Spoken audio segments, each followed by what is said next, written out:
Vamos nosotros a continuar con el desarrollo de nuestras tareas que tenemos para todos y cada uno de ustedes, en el cual las NIF para pymes han sido actualizadas en una tercera edición publicada por la International Accounting Standard Board, en sus siglas mejor conocidas como ESB, en febrero del 2025. La norma se ha organizado por temas con el fin de facilitar su uso, tanto para quienes preparan como para quienes utilizan los estados financieros para las pymes. Y hablar de eso, vamos a hablar con un país que tiene como obligatoriedad la presentación de los estados financieros en base a estas NIF. El universo de las finanzas globales, la precisión, la armonización y normas de la claridad técnica distinguen a los grandes líderes. La autoridad que va a venir con nosotros en el ámbito contable internacional, cuya trayectoria refleja la excelencia, el reconocimiento académico y un firme compromiso con la transparencia financiera. Doctor honoris causa en el área contable y tributaria. Ha contribuido al desarrollo de las normas internacionales de información financiera como miembro del grupo de asesor del ESB, es consultor y estratega en Latinoamérica, ha liderado reformas normativas y procesos tributarios de la alta complejidad. Además, como formador internacional, ha capacitado a miles de profesionales en distintos países. Su presencia hoy no solo nos honra, sino que nos conecta con el futuro de la contabilidad global. Con nosotros el licenciado Luis Chávez desde Ecuador.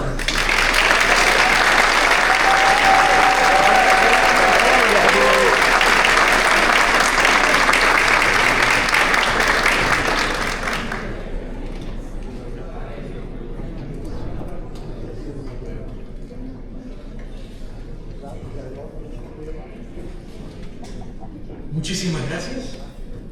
Muy buenos días con todos. Es un gusto y un honor para mí el poder compartir, el poder participar en este Business Summit aquí en la bella ciudad de Santiago. Y me gustaría iniciar esta conferencia con una frase de Víctor Hugo que dice lo siguiente: el futuro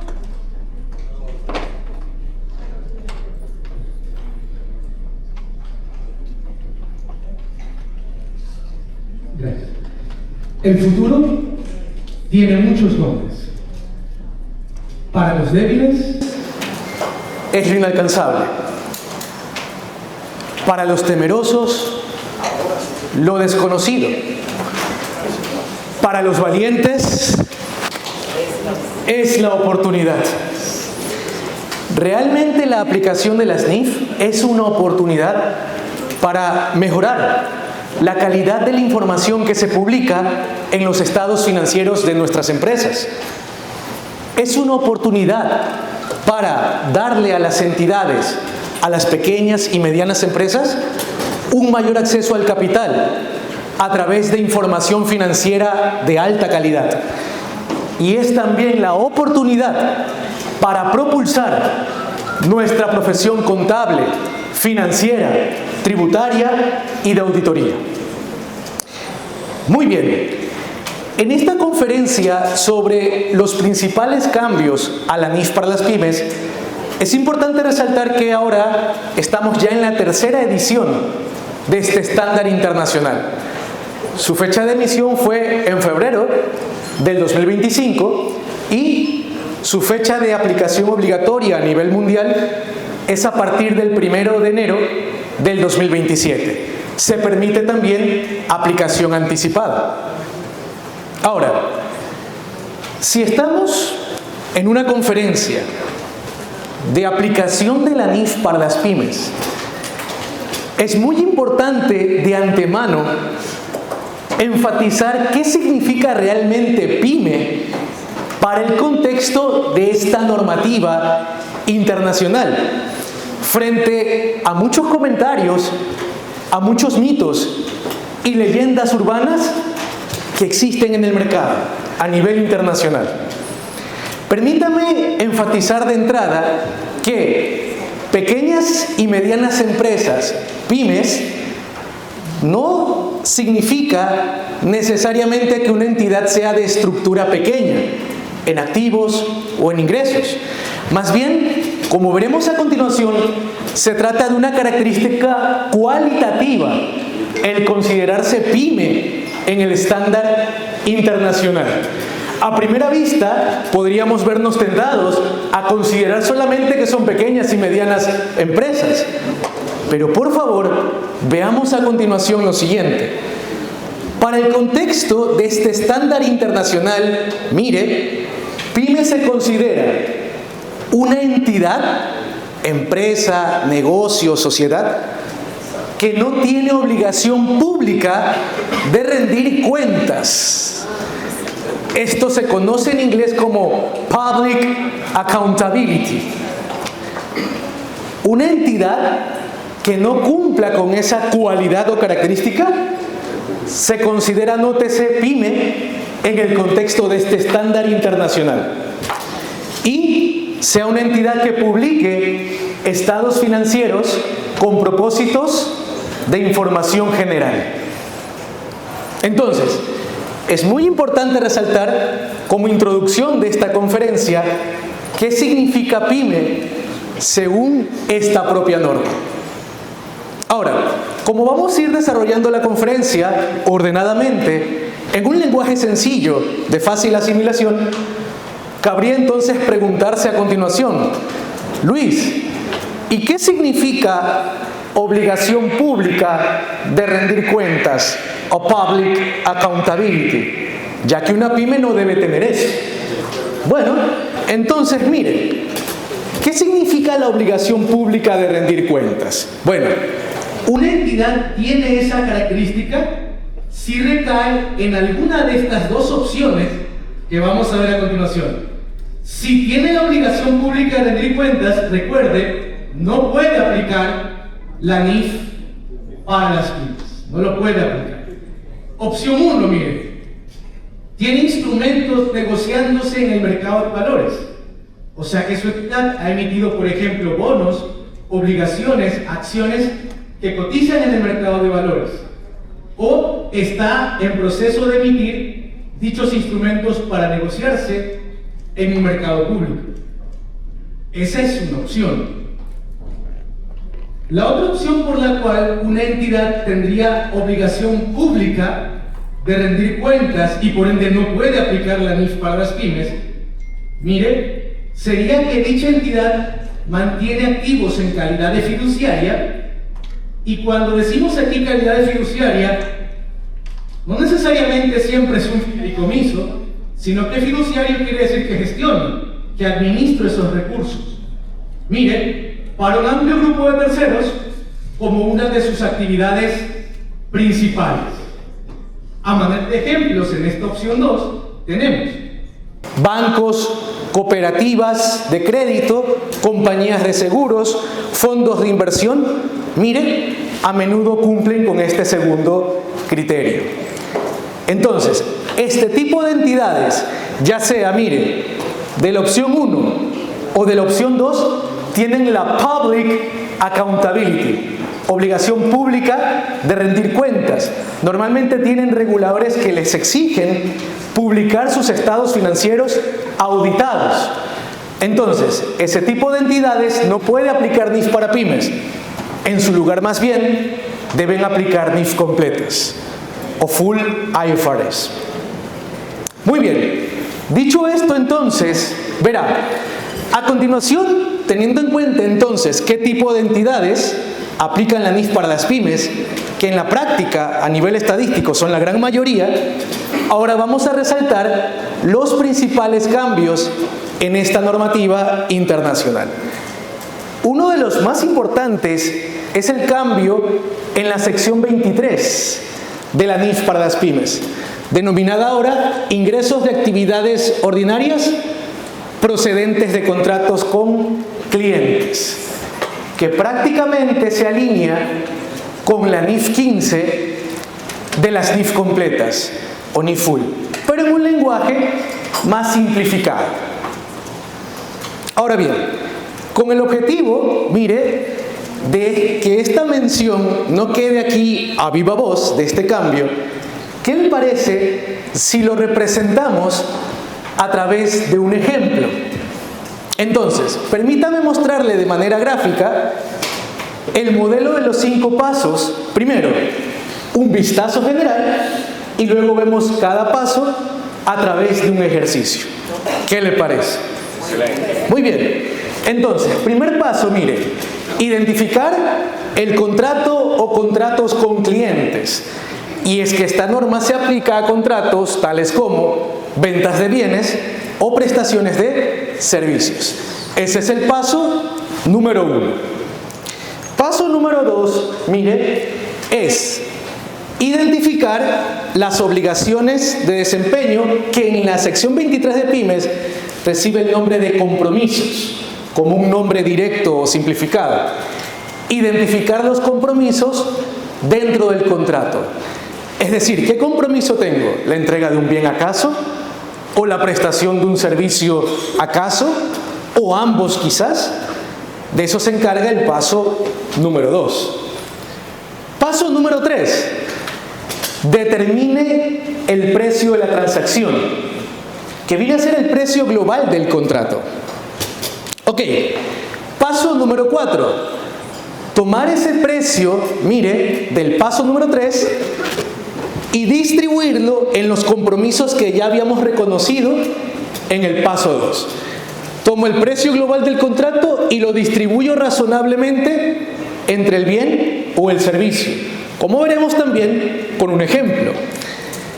Y mire, quinto paso, como ya en el cuarto paso, nótese, todo está quedando a punto caramelo. El valor del contrato, el precio de la transacción ha quedado bien repartido entre bienes y servicios. Ya el último paso, el quinto, es el devengamiento propiamente del ingreso. Ahora, con este vistazo general que tenemos, mire, veámoslo aterrizado cada paso a través de un ejemplo. Mire, en esta diapositiva está el paso.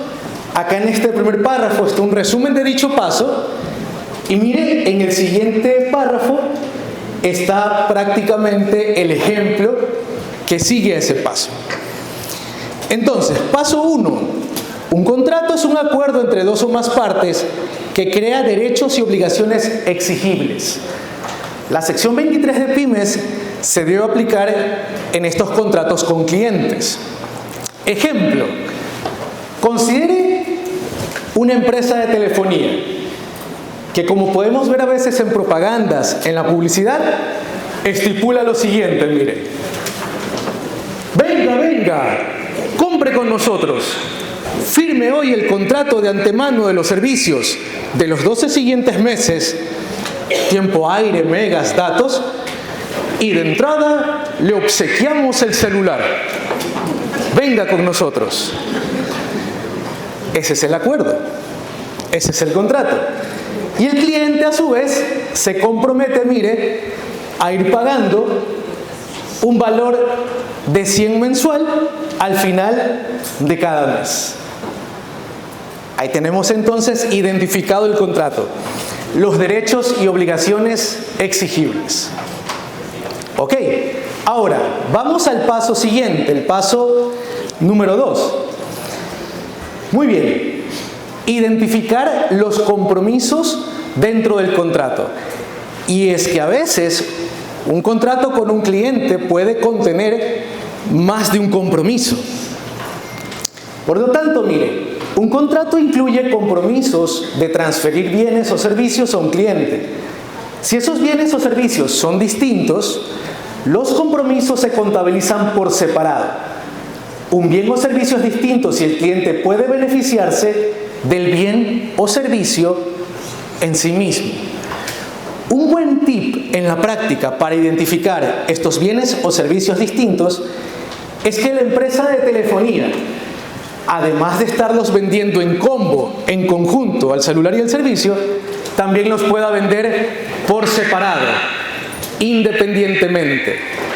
Y le pregunto, ¿una empresa de telefonía en la práctica puede o no puede vender el teléfono por sí solo? Sí. Claro que sí. ¿O puede o no puede vender el servicio por sí solo? También. Entonces, eso está evidenciando que son bienes o servicios distintos, compromisos separados. Y de eso se encarga el paso número 2. Mire, los compromisos son distintos. Por una parte, entrega del celular y por otra parte, prestación del servicio mensual de megas y datos. Muy bien, entonces tenemos ahí 2 compromisos. Perfecto. Continuemos al paso número 3. Determinar el precio de la transacción. En este caso, el precio de la transacción es el importe de la contraprestación en un contrato al que una entidad espera tener derecho a cambio de la transferencia de los bienes o servicios comprometidos con el cliente. En nuestro ejemplo, entonces, nótese, tendríamos 100 que va a ir pagando el cliente al final de cada mes, multiplicado por esos 12 meses del contrato, tenemos entonces un precio global de 1.200. Ahora bien, viéndolo con lógica, el paso que viene a continuación, el paso 4, simplemente es una combinación del paso 3 y del paso 2. Porque como veremos a continuación, el paso 4 básicamente es tomar estos 1.200 y repartirlos razonablemente entre los 2 compromisos que ya hemos identificado, el celular y el servicio. Muy bien, por lo tanto, mire, ojo, asignar el precio de la transacción entre los compromisos del contrato. Ahora, ¿cómo hacerlo según la sección 23 de pymes? Para hacerlo, deberemos tomar en consideración, mire, sobre la base de los precios de venta independientes. O sea, a lo que se hubiese vendido cada producto como si hubiese sido por separado. Y la norma también indica que a veces, al hacer esta evaluación, vamos a poder evidenciar en la práctica que a lo mejor estamos otorgando un descuento. Pero mire, esto tiene mucho sentido. Si yo estoy vendiéndole a un cliente productos en combo, normalmente en ese precio total en combo le voy a incluir un descuento por lo general para que se vea motivado a comprarme en conjunto esos bienes, para que no le resulte igual al cliente habérmelos comprado cada uno por separado. Viéndolo con lógica, viéndolo con sentido común. Por ende, de esta manera, fíjense, si la empresa de telefonía vendiese por separado ese mismo modelo de celular o móvil, mire, lo hubiese vendido en 700. Y si la empresa de telefonía hubiese vendido por separado el servicio de 12 meses de megas, datos, tendría un ingreso total de 700. Entonces, siguiendo el requerimiento de la norma, podemos notar que cada precio de venta independiente, la entidad de telefonía habría logrado un ingreso de 1.400 en total. ¿Pero cuánto es el precio de nuestro contrato? 1.200. Entonces, se está evidenciando ahí un descuento de 200. Ahora bien, explicado de manera sencilla, mire, la norma señala que ese descuento puede repartirse de manera proporcional entre el bien y el servicio.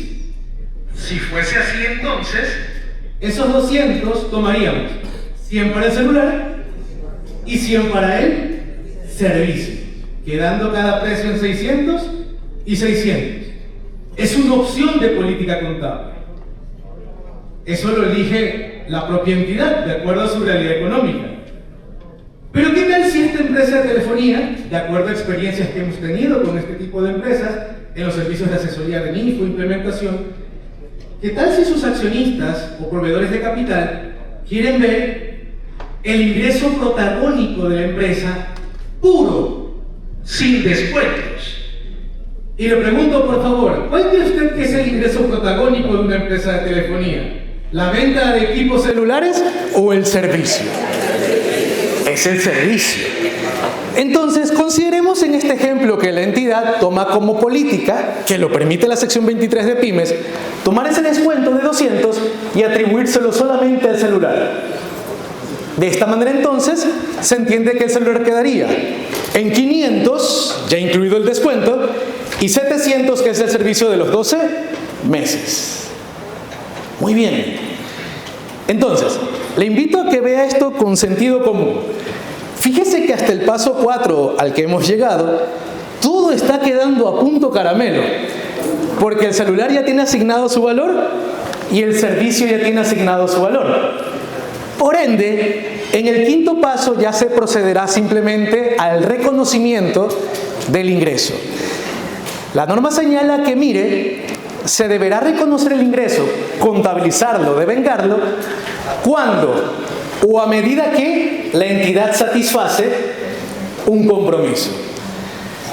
Ahora, usted podría preguntarse, Luis, ¿y estos términos, cuándo o a medida que, a qué se refiere?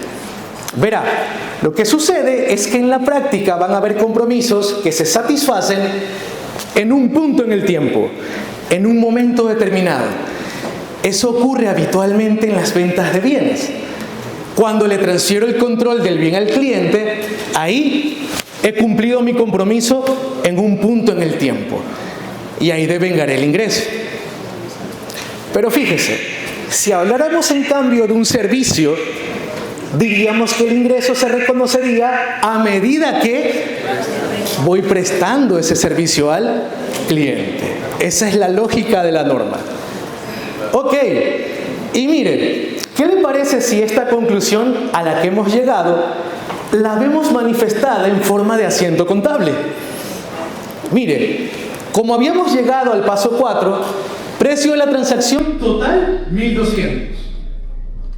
Precio del celular, incluido el descuento, 500. El servicio de megastatus por 12 meses, 700.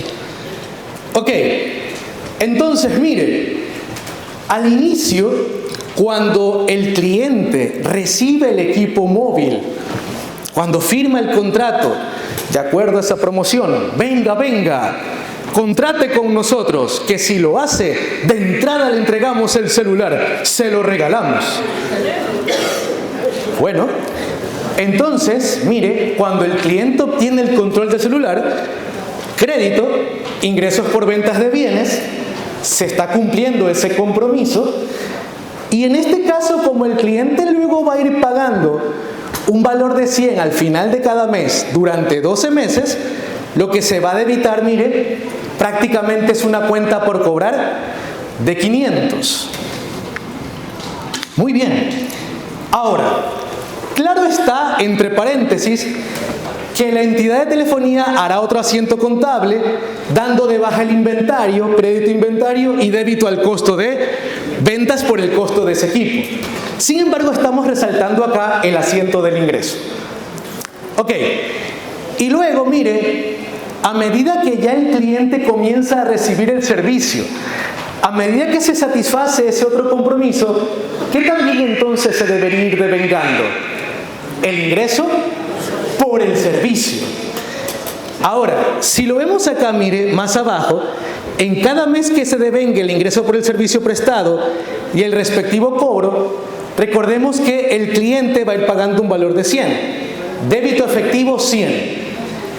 Acreditamos el ingreso por ventas, mire, 58, que sería igual a los 700, que es el total de los 12 meses, pero proporcionalmente dividido para 12, 58, y hasta ahí. He reconocido el cobro de 100 y el devengamiento proporcional del servicio, 58. Pero hasta ahí las cosas no cierran el asiento contable. Entonces, no olvidemos que al inicio dejamos colgada acá una cuenta por cobrar.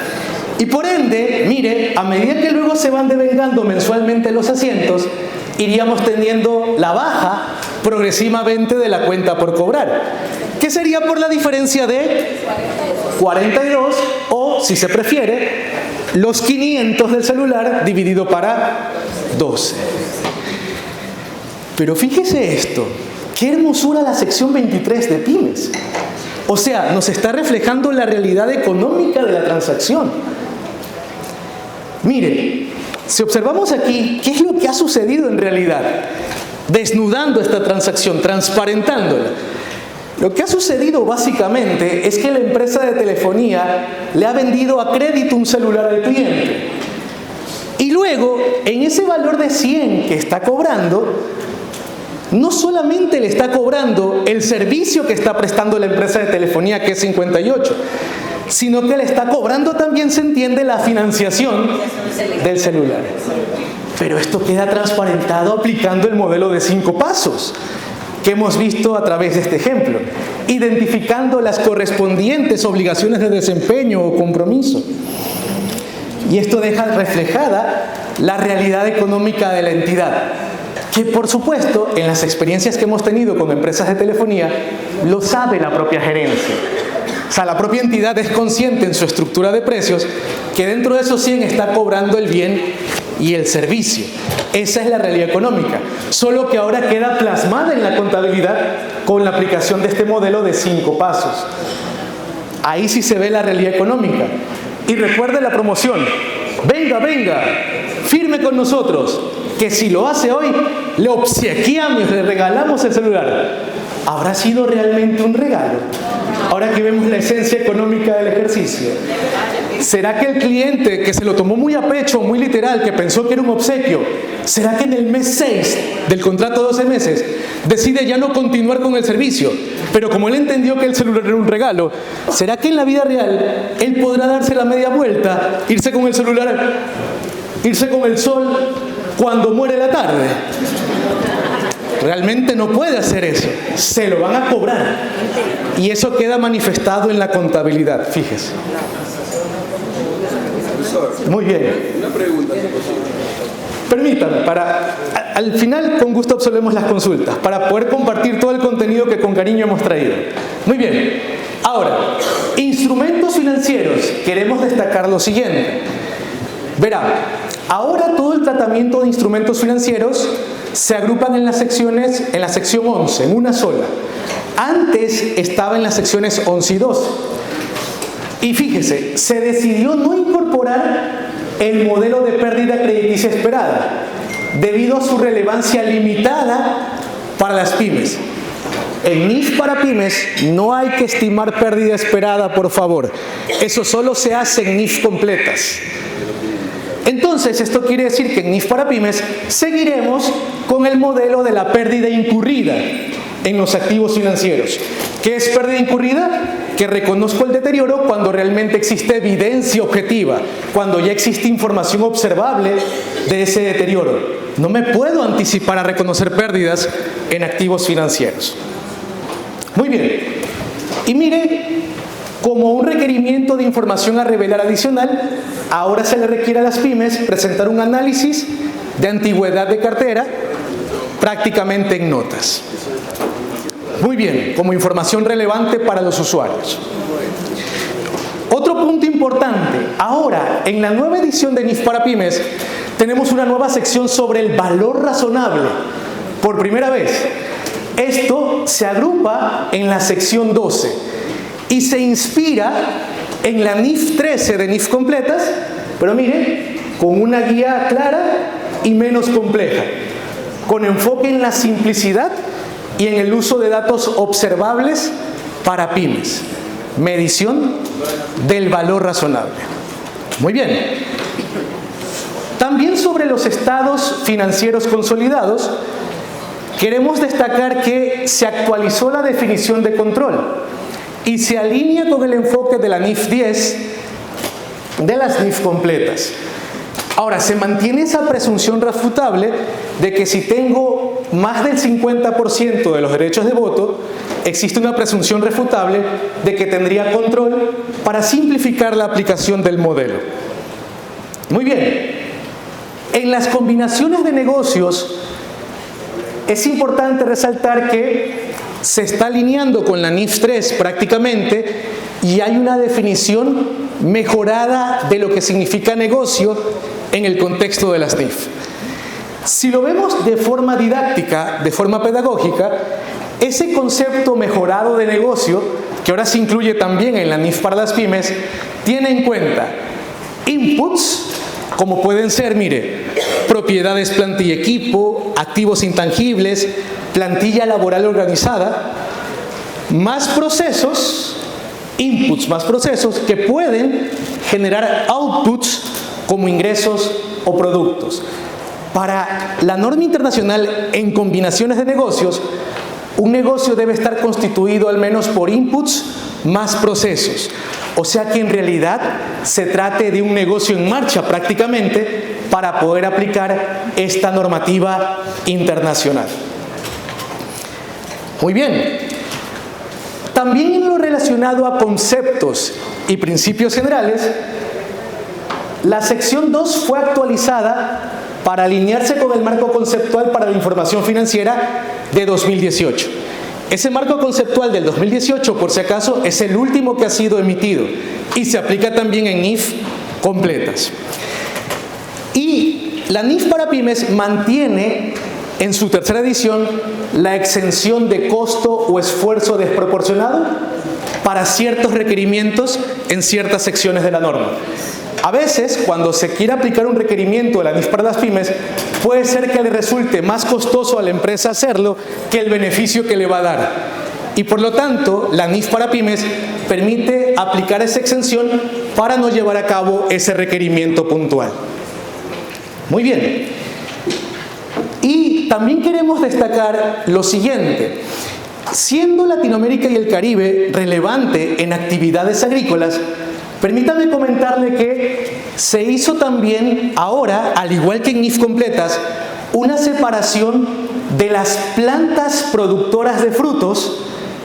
Ahora ya no están dentro de activos biológicos.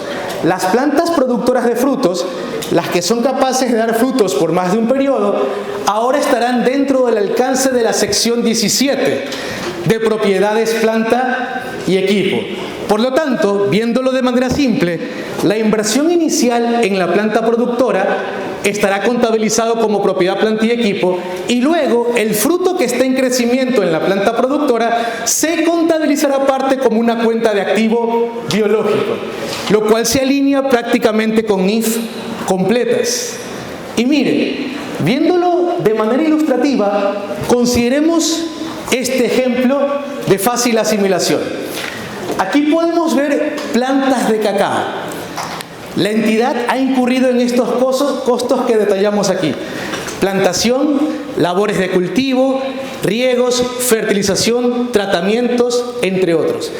Todos esos costos son los costos acumulados que le toma a la planta desde que la siembro hasta que se desarrolla y es capaz de producir frutos de la forma prevista por la gerencia.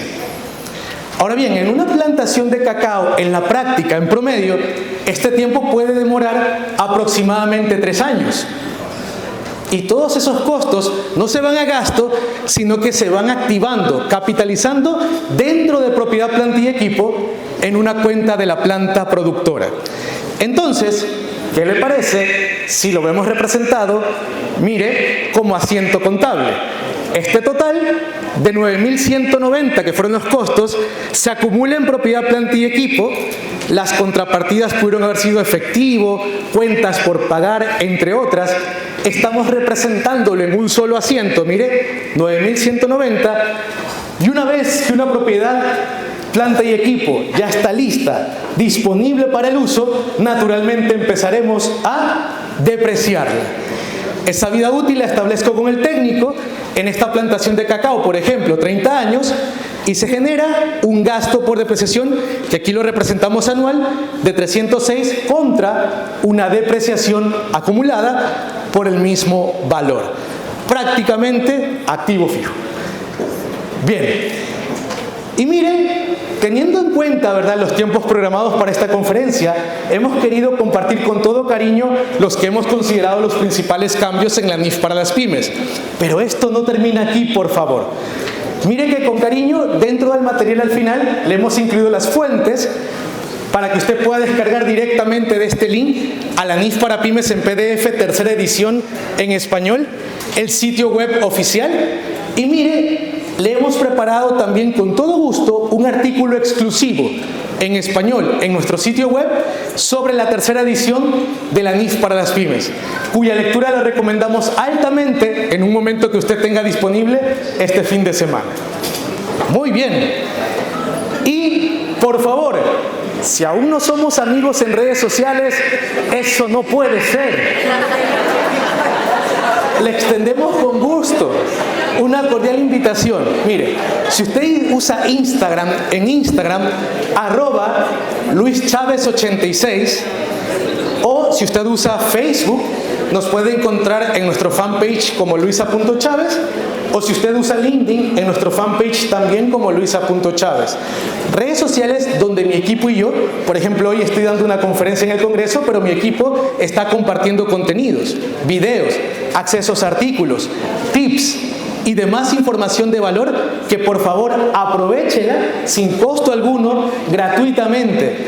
Mire que, gracias a Dios, ya en la actualidad, entre todas nuestras redes sociales, incluida YouTube, superamos más de 1.250.000 seguidores.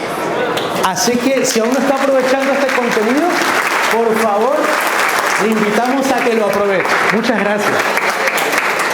Y me gustaría finalizar esta conferencia con una frase de San Francisco de Asís que dice lo siguiente: empieza por hacer lo necesario, luego lo que es posible y de pronto te encontrarás haciendo lo imposible. A todos, muchísimas gracias por su atención.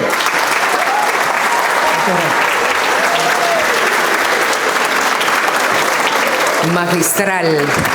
Vamos, me ha requerido el equipo ejecutivo. Vamos a tener 2 preguntas para Luis, aunque vamos a colocar el código QR, para que puedan hacerla, para que él nos pueda responder y que luego estaríamos enviándoles a ustedes la respuesta. 2 preguntas. Ay, Padre Eterno de la Gloria. Ayuda, ni voy a decir el equipo técnico que nos ayude y que lleve el micrófono así donde entienda. Aquí tengo una pregunta para don Luis Chávez. Usted elija 2 personas. Elíjala usted. Sí, quíteme a mí ese compromiso. A ver. Vamos a llevarle el micrófono. Ya él se puso de pie porque él se fue adelante. Muy buenas tardes. Mi nombre es Felipe Montero, soy expresidente del Instituto de Contadores Públicos. Felicidades y excelente charla. Cuando me preguntan que cuál ha sido primero, si la posición del contador público o la de abogado, sin duda respondo que los abogados fueron primero. ¿Por qué? Porque nosotros registramos los eventos contractuales que los abogados han concedido.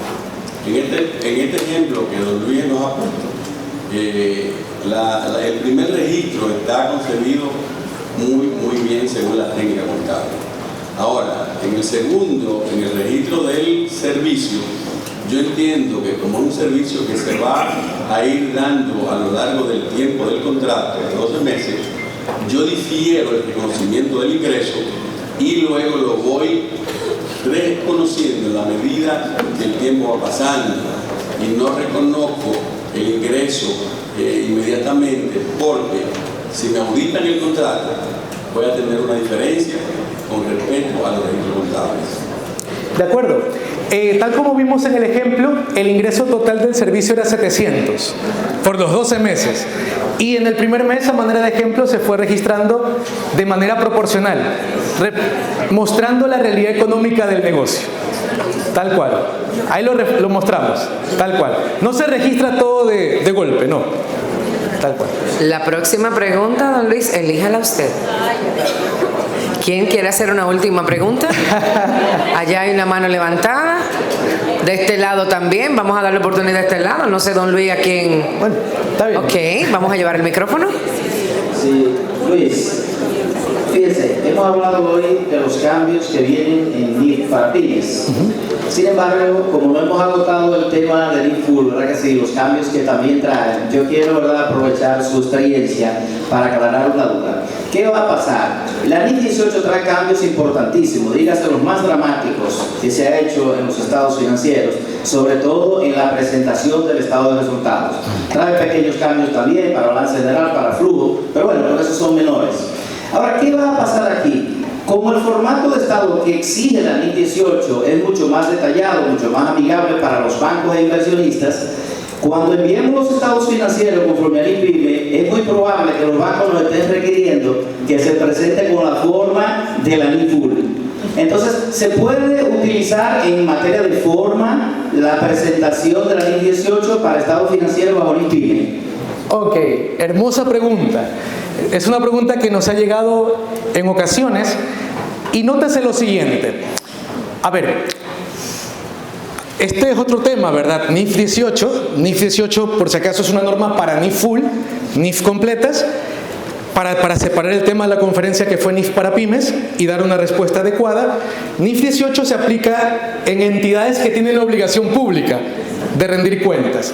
Bien, no en la NIF para pymes. Y lo que sostiene NIF 18, que es otra norma, es que puedo presentar en tres nuevas categorías. Debo hacerlo bajo NIF 18, que son ingresos y gastos por operación, inversión o financiación.